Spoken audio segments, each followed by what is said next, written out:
Ndo wakiongelea wasomi kwa nini inawajibika mke amtii mume, wanasema kwa sababu mume ana provide, mume ana lead, mume ana protect. Ni wajibu mke amtii mume kwa sababu mume ana provide, anatoa masurufu.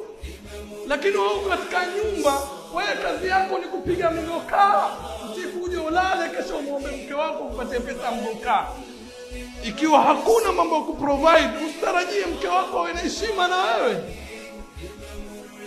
Alafu pili, mume anatakana protect, si wewe mke wako ndio anakuprotect. Alafu mume anatakana alidi, aongoze. Ndio maana mkichunguza ndugu zangu, katika mume na mke, hadithi ilivyokuja imekuja kwa mume za ataku mantarbauna dinahu wa khuluquhu, lakini kwa mke baada ya kutajwa sifa zote nne imekuja fadhfar bidhati dini taribati yada, dini peke yake. Lakini mume amekuja dini na tabia. Hapa haya mambo mawili inakusudia dini, ibada, tabia inakusudia akhlaq, muamala wa mtu na wenzake. Kwa nini mume ameekelewa dini na tabia?